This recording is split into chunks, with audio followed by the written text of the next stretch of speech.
प्यारे बच्चों, आज का जो हमारा टॉपिक है वो है आपका मुहावरा और ये हिंदी व्याकरण का पाठ है। ठीक है, मुहावरा आज का हमारा टॉपिक है। तो ये हिंदी व्याकरण का पाठ है, ये आपका क्लास 10th और क्लास 12th।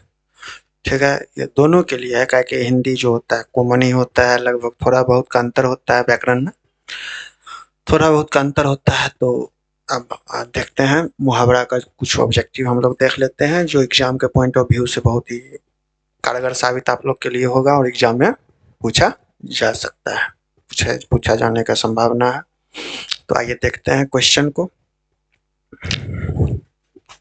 चलिए, फर्स्ट क्वेश्चन जो है आपका, नाको चने चबाना, नाको चने चबाना। ठीक है, और ये वीडियो सब क्लियर है।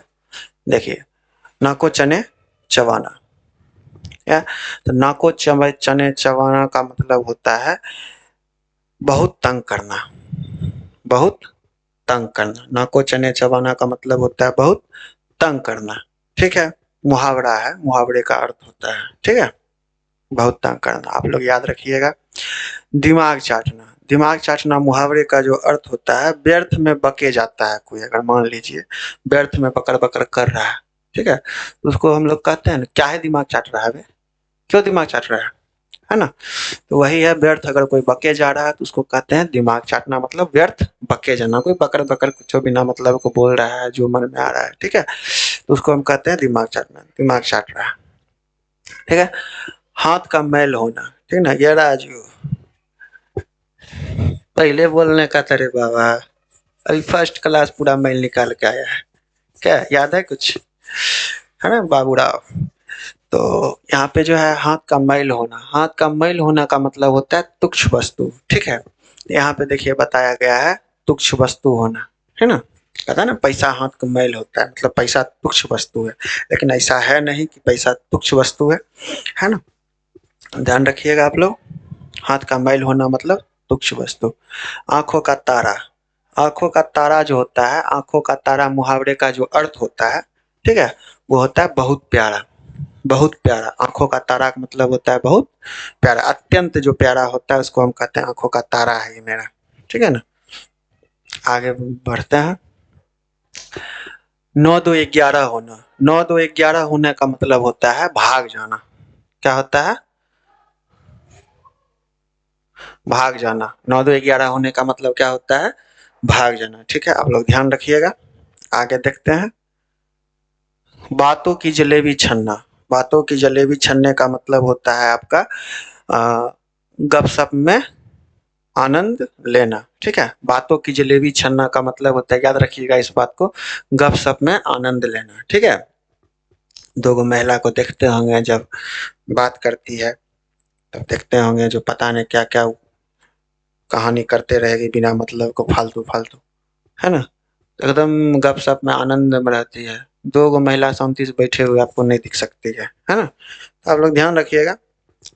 बातों की जलेबी छन्ना का मतलब होता है गपशप में आनंद लेना। आगे बढ़ते हैं। जब कोई पद या पदबंध अपना साधारण अर्थ ना देकर विशेष अर्थ देता है उसे क्या कहते हैं। देखिए, कोई भी पदबंध हो या कोई भी पद हो, अपना साधारण अर्थ नहीं देता है, जैसे दिमाग चाटना, तो उसका क्या होता है, व्यर्थ बके जाना, है ना, तो बोले कुछ अर्थ कुछ और दे रहा है, दे रहा है ना, तो उसको हम क्या कहते हैं, क्या पढ़ रहे हैं, क्या टॉपिक है, मुहावरा, मुहावरा कहते हैं उसको। ठीक है, ध्यान रखिएगा। आगे बढ़िए। अंगूठा दिखाना, अंगूठा दिखाना का सही अर्थ क्या होगा, तो साफ इनकार करना। अंगूठा दिखाना का मतलब होता है साफ इनकार करना, समझ में आया। आगे देखते हैं। मूर्ख के लिए, मूर्ख के लिए किस मुहावरे का प्रयोग होगा। मूर्ख के लिए जो होगा अपना अक्ल का दुश्मन, अक्ल का जो दुश्मन होता है, मतलब कि अक्ल जो है ये अक्ल को चाहता ही नहीं, ये अक्ल का दुश्मन है, समझे। तो अक्ल का जो दुश्मन होता है उसको हम क्या कहते हैं, अक्ल का दुश्मन को हम मूर्ख कहते हैं। समझ में आ रहा है बात। आगे हम लोग देखते हैं। अपने पैर पर खड़ा होना, अपने पैरों पर खड़ा होना, उसको कहते हैं आत्मनिर्भर होना। ठीक है, आत्मनिर्भर होना, अपने पैर पर खड़ा होना, आत्मनिर्भर होना। ठीक है, बहुत प्यारा के लिए किस मुहावरे का प्रयोग किया जाएगा? अभी तुरंत थोड़ा देर पहले आप लोग को बताए थे, आंखों का तारा, बहुत प्यारा या अत्यंत प्यारा। समझ में आ रहा है बात? आगे देखिए, आंखें बिछाना। आंखें बिछाना, आंखें बिछाना का सही अर्थ क्या होगा? आंखें बिछाना का सही अर्थ क्या होगा? देखिए, आंखें बिछाना का मतलब होता है बहुत आदर करना, ठीक है।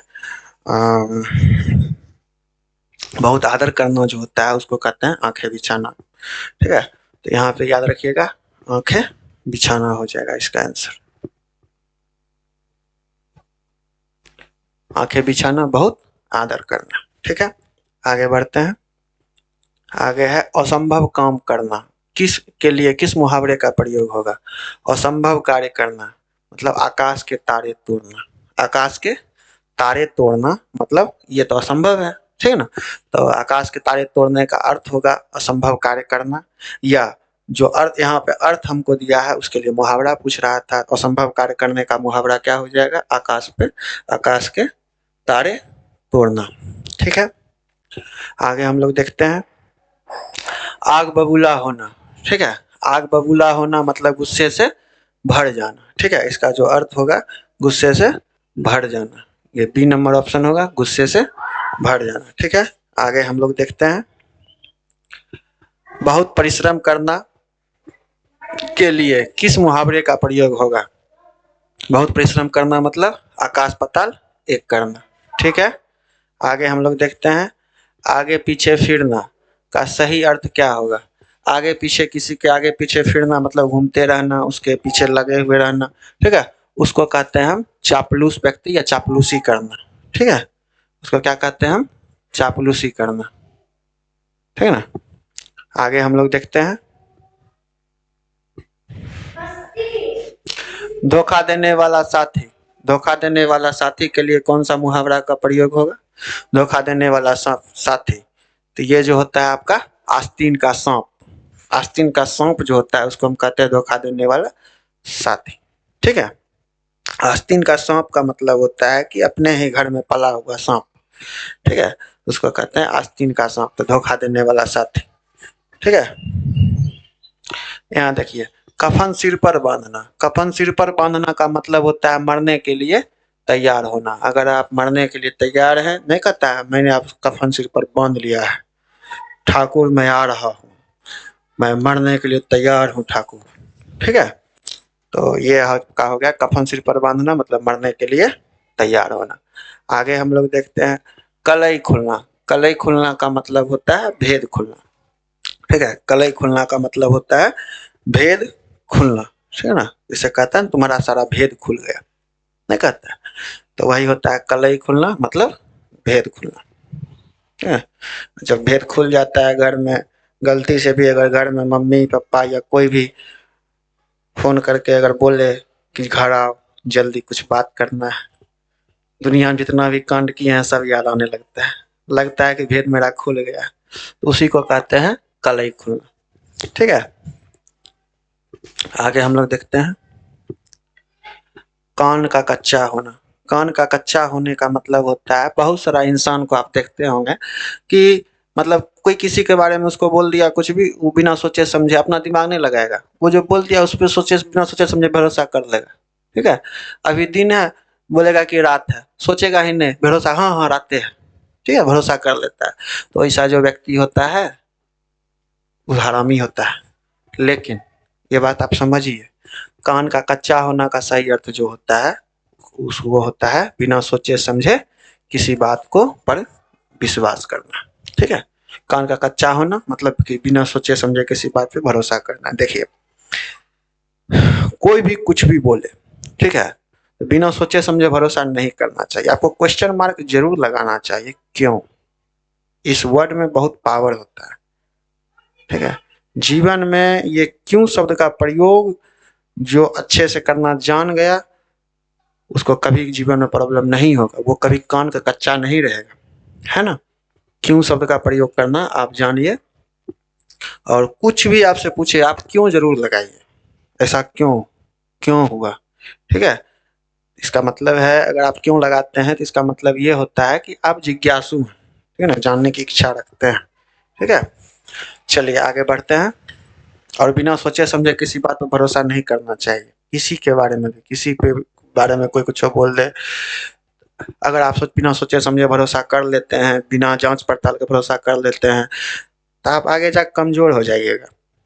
ठीक है, आपका कोई परिवार तोड़ सकता है, आपकी मम्मी के बारे में कोई गलत बोल सकता है, आपके टीचर के बारे में कोई गलत बोल सकता है, आपके घर वालों के बारे में कोई गलत बोल सकता है कि नहीं? तो बिना सोचे समझे किसी पे भरोसा या किसी के बात पे विश्वास नहीं करना चाहिए। ठीक है, और कोई उल्टा सीधा गलत सलत बोलता है, मारवो करिए उसको, पकड़ के कूट दीजिए, है ना। चलिए आगे देखते हैं। कोल्हू का बैल होना। कोल्हू का बैल होना का सही अर्थ जो होता है, कोल्हू का बैल होना मतलब लगातार काम में लगे रहना। ठीक है, कोल्हू जो होता है जिसमें तेल पिसाता है, ठीक है ना, पहले मिल वगैरह नहीं होता था, ठीक है ना, तो एक पत्थर का होता था, वो उखड़ी टाइप का होता था, उसमें सरसों का जो बिया होता है, दाना जो होता है डाल देता था, और उसमें एक रहता था काठ का लगा हुआ होता था, है ना, तो उसको बैल में बांध करके बैल जो है घूमते रहता, उसको कोल्हू कहते हैं। वो जो पत्थर का था उखड़ी, जिसमें अनाज डाला जाता, अनाज कहते हैं, सरसों का जो वो है दाना वो डाला जाता था, उसको कोल्हू कहा जाता था।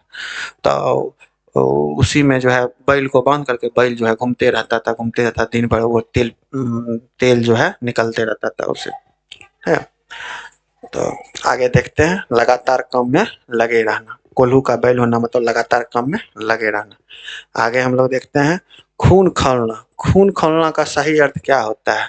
खून खौलने का मतलब होता है अपने क्रोध को भीतर ही भीतर सहना, अपने क्रोध को भीतर ही भीतर सहना। ठीक है, आगे हम लोग देखते हैं, गुदरी का लाल होना। गुदरी का लाल होने का मतलब होता है कि गुदरी का लाल का मतलब होता है कि निर्धन परिवार में, गरीब परिवार में जन्मा हुआ कोई गुणी व्यक्ति। ठीक है, जैसे मान लीजिए कोई बच्चा है जो गरीब परिवार में जन्मा है, लेकिन वो उसका दिमाग बहुत तेज है, वो बहुत पढ़ना चाहता है, बहुत अच्छा कर सकता है, उसी को हम गुदरी का लाल कहेंगे। निर्धन परिवार में जन्मा गुणी व्यक्ति है वो। ठीक है, आगे हम लोग देखते हैं, घी के दिए जलाना। घी के दिए जलाना का मतलब होता है खुशियां मनाना। ठीक है, खुशियां मनाना मतलब घी के दिए जलाना। ठीक है, जब श्री राम जी वनवास काट करके 14 वर्ष का वनवास काट करके आए थे, तब घी का दिया जलाया गया था और खुशियां मनाया गया था। उसी समय से जो है घी के दिए जलाना मतलब खुशियां मनाना बोला जाता है। आगे देखिए, छक्के छुड़ाना। छक्के छुड़ाना का मतलब होता है हराना, कहता है तुमने छक्का छुड़ा दिया है, वो मतलब हरा दिया है। ठीक है, चिराग गुल होना। चिराग गुल होने का मतलब होता है, चिराग गुल होने का मतलब होता है मृत्यु होना, कहता है उसका चिराग गुल हो गया, उसके घर का चिराग गुल हो गया, उसके घर का चिराग मुझ गया। ठीक है, तो उस मतलब होता है मृत्यु होना। ठीक है ना, आगे देखिए, जान खपाना। जान खपाने का अर्थ क्या होता है? जान खपाने का अर्थ होता है बहुत शर्म करना। शर्म का मतलब वो शर्माने वाला शर्म नहीं, शर्म का मतलब होता है मेहनत वाला शर्म। ठीक है, मेहनत करने का भी मतलब होता है शर्म करना। ठीक है, तो जान खपाना मतलब बहुत शर्म करना। ठीक है, आगे हम लोग देखते हैं, बुढ़ापे की लाठी। बुढ़ापे की लाठी का मतलब होता है सहारा। बुढ़ापे की लाठी का मतलब क्या होता है? सहारा होता है। ठीक है ना, कहता है मेरे बुढ़ापे का लाठी है वो, मेरा पोता मेरे बुढ़ापे का लाठी बनेगा, मेरा बेटा जो है मेरे बुढ़ापे का लाठी सहारा बनेगा, है ना, तो बुढ़ापे की लाठी। आगे हम लोग देखते हैं, रेत की दीवार। रेत की दीवार का मतलब होता है क्षणभंगुर वस्तु। क्षणभंगुर का मतलब क्या होता है पहले ये समझ जाइए, जो आसानी से टूट जाए। ठीक है, जो आसानी से टूट जाए उसे कहते हैं क्षणभंगुर वस्तु, मतलब क्षण में टूट जाने वाला क्षणभंगुर वस्तु। ठीक है, तो रेत की दीवार बनेगा तो क्षण में टूट जाएगा, वो नहीं टूट जाएगा, इसलिए क्षणभंगुर वस्तु कहलाएगा। आगे हम लोग देखते हैं, होश उड़ाना। मुहावरे का कौन सा अर्थ है? होश उड़ाना, होश उड़ना, सॉरी, होश उड़ना मुहावरे का कौन सा अर्थ सही नहीं है? ध्यान रखिएगा, ये नहीं वाला जो होता है वो बहुत प्रॉब्लम करता है एग्जाम में, थोड़ा सा एग्जाम में ध्यान दीजिएगा। तो होश उड़ना, घबरा जाना होगा, ये होगा, आश्चर्यचकित होना ये होगा, देखिए ये होगा, हैरत में आ जाना ये भी होगा, लेकिन दुखी होना ये नहीं होगा। तो आंसर आपका यही है, ठीक है। नहीं पूछ रहा तो आंसर आपका यही है, ठीक है, क्लियर है। आगे हम लोग बढ़ते हैं मेरे प्यारे बच्चों। देखिए आगे, भानुमति का पिटारा, वो फिल्म बाहुबली फिल्म में कौन थी वो? माहिष्मति, माहिष्मति की मम्मी, अच्छा माहिष्मति सम्राट था, बाहुबली की मम्मी का नाम क्या था पता नहीं, देवसेना पत्नी थी। तो देखिए भानुमति का पिटारा, भानुमति का पिटारा का सही अर्थ क्या होता है कि अवांछित अनावश्यक वस्तुओं का भंडार, ठीक है। अवांछित मतलब बिना काम, ठीक है ना, बिना काम की जो वस्तु है, ठीक है ना। अब कोई आदमी है बिना काम की वस्तु बहुत सारा इतना रखा हुआ है, एकदम पोटरी में बना करके एकदम रखा हुआ है, ठीक है, तो उसको हम कह सकते हैं कि भानुमति का पिटारा है।